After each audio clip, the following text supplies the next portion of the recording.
Welcome to Your Bookkeeping Matters. I'm Lisa Turner, bringing you short and snackable weekly episodes on bookkeeping and business matters in an easy to understand way so you can be in control and confident that you know your bookkeeping matters. Let's dive into this week's episode. Hey there, welcome back to Your Bookkeeping Matters.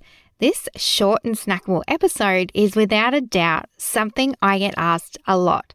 How do I increase my sales, Lisa?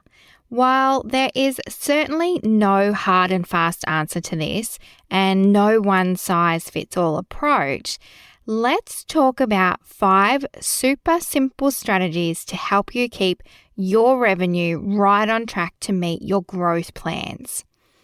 The true numbers nerd and profit fanatic I am, I do have to stress how extremely important though it is not to focus on your revenue as a key indicator of your business or how well it's doing.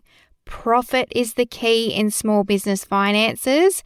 You want to do things strategically and aligned with your why being why you have your small business, and all with the end goal of profit, making money. Not losing money, but you can't make a profit without first having revenue or sales. So this short and snackable episode is about keeping it simple. It's not about creating whole new income streams, scaling, or even developing new products.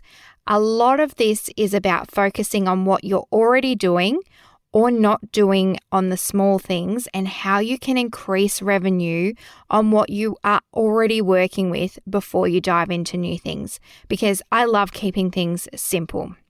Now, this one might not seem like a strategy to grow sales. Recording your goals. Certainly a simple thing to do though, isn't it? The process of putting your goals in writing. It helps you to clarify your thinking and create a highly positive mindset, because when you see your goals in writing, and I'm talking old school here, pen and pencil, without going all woo-woo on you, things change in your mind. It helps lock them in your brain as to what you're working towards. And when you have those goals written down, this time digitally or old school, you're more committed to reaching them. You know what you're aiming for. You can then develop a plan to reach those sales goals, breaking it down into smaller, achievable chunks that you can do each day or week, making it not so hard to reach. Have you heard the ladder analogy? It's easier and generally faster to climb the ladder when the rungs are closer together, smaller gaps. They're not too far apart and they're not too big a chunks. My good friends, productivity and accountability get a gig here too, because having goals written down without a doubt will make you more productive because you have those goals to work towards and it keeps you accountable and on track.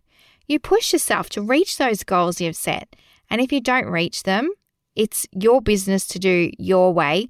Tweak the goals, write them down again, congratulate and celebrate yourself on where you did get to, and continue on. We can do whole episodes on goals, planning, productivity, but there are specialists in those areas, not me. My point today is recording your goals is a simple strategy to grow your revenue. You might think I'm stating the obvious here on this next one, but believe me, it needs to be said. One of the fastest and simplest strategies to grow your revenue is to invoice your clients ASAP. I've worked with my own clients to help them get better invoicing processes in place, to get the invoices out the door faster, in line with their terms and conditions, of course. And I've had to chase up suppliers for invoices so my clients could actually pay them, sometimes months after the services or goods have been delivered.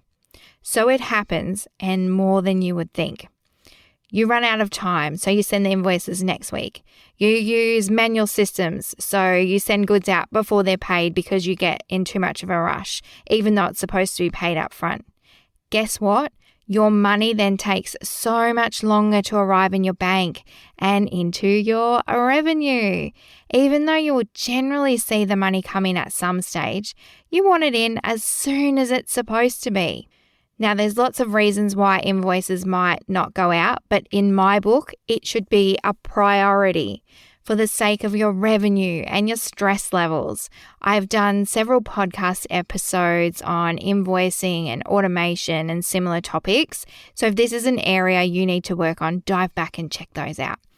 Along with the main reasons of improved sales figures and cash flow, of course, invoicing in a timely fashion, believe it or not, can help you with customer retention and increased referrals. Because if your clients are seeing you value their business and you honestly appreciate their prompt payment, it builds loyalty and repeat business. You're showing them you're professional and you want to work with them again. And if they love working with or buying from you, they're going to refer you to others. It's a win-win all around. Cash flowing in faster, more revenue coming through, and your customers are happy customers. The other downside of not invoicing fast enough, you have to waste precious time and energy chasing up overdue payments, and that can become so stressful because if you invoice slow, you'll get paid slow. They forget what they bought or did with you. They might think you invoice slow, you don't mind getting paid slow because it's not a priority to you, so it's not a priority to your clients either. And time spent or wasted chasing up payments takes away from your actual revenue generating time, which we absolutely don't want. There are so many issues from you not invoicing regularly and on time.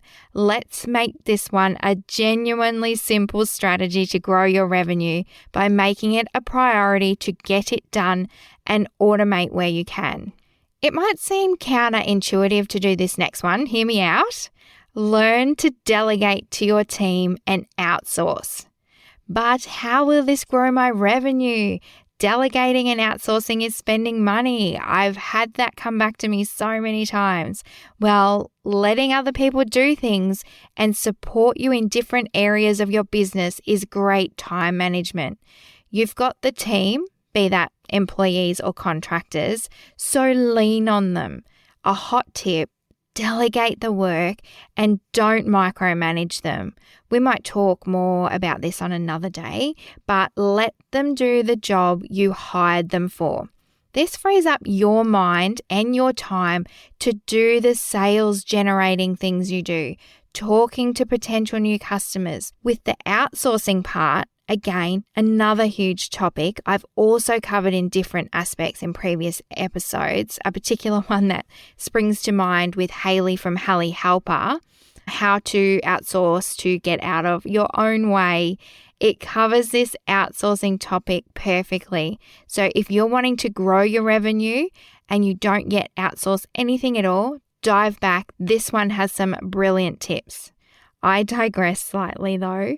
Why outsourcing is a very simple strategy to grow your revenue is who you outsource to specializes in what they do. It's their area of expertise. They can nearly always do it better and faster than you. And if they improve the way you do things in the process, they're going to end up saving you money and you can invest that in your growth somewhere else. Now, even if you could do it as well or as fast, should you personally be doing the task? As the business owner, sometimes we put too much pressure on ourselves to do all the things, but we don't need to. And we can't do it all ourselves if we want to grow. It is that simple. Make sure you learn to delegate to your team and outsource. For any email marketers out there listening, I know they'll be nodding their heads and screaming yes when they hear this one. But a freebie or opt-in for your email subscribers is a profoundly simple strategy to grow your revenue. And if you have the right email set up, it's the perfect lead generation for your business and income growth. I'm no email marketing expert, so don't ask me any how-tos or sequences or anything. I'm sharing this one as one of my quick wins for clients when they're asking me how to grow their revenue. And I'm sure you've heard this along the way. Your email sequences and freebies you offer build the know, like, and trust with people so they will buy from you and possibly again and again and again. Lastly, rolling all of those things together into this last strategy, customer loyalty. Yes, we did touch on it a little earlier, but I want you to focus intensely on this one as a whole though. You've worked immensely hard to get a new customer. Work just as much to keep them and treat them ridiculously well. If you didn't know this, it's actually more cost effective and time productive to keep the customers you have than be continuously working on finding new ones. And like I mentioned, happy repeat customers will refer other clients or customers to you. Loyal customers also spend more and their purchases over time generally increase. So try and make customer loyalty a big part of your brand. Email and communicate with them regularly. A good friend of mine and a very clever business owner recently shared some great insights on using the rinse and repeat strategy to double down on what you already do and focus on your current clients and the services or products you provide. Do it well and make it better each and every time. Don't be always chasing the new big thing. Make sure you look after your beautiful, loyal customers. Because if something you sell is a winner and super popular, rinse it and repeat. Offer it again, tweaked from their invaluable feedback. Providing consistent, high-quality services and products and delivering your exceptional customer service at each and every touch point with these clients. You keep on growing your customer loyalty, and all of these things, of course, grow your revenue. And those are my 5 simple strategies to grow your revenue. No pie in the sky things out of your reach, and all of these can be done at any stage in your business. Even if you're doing well, you can always dive back and check through these how you're doing. If they need a tweak here or there to help pack a big punch in your sales direction. That's 1, write down your goals so you can visualize them, be accountable, and have smaller chunks to work through. 2, invoice. Don't leave it. And if you can automate it, do it. 3, it's your job as a business owner to learn to delegate and outsource. It's part of growth, and this episode is about growing your revenue. 4, make sure you have a freebie for email subscribers to help grow your email list and for them to get to know you and what you do. And 5, make customer loyalty a core part of your business by emailing and communicating regularly, trying the rinse and repeat way of doing things. If you're quite happy where your business is at the moment, remember it is okay and perfect for you. Growth is not a measurement of success, and everyone's growth goals are completely different. Now, you can take this little snackable episode and work on one of these things one at a time. You don't need to go do it all at once. Remember to do things at your own pace and what works for you, however it looks for you. If you found this episode helpful and are looking for bookkeeping resources, head over to my website, accountedforyou.com.au/resources, where you'll find free checklists, spreadsheets, and other fun stuff to help you keep on top of your bookkeeping matters. I would be so grateful if you left a review for the show and share it with a biz buddy who you think would also find your bookkeeping matters helpful. Looking forward to chatting with you next week.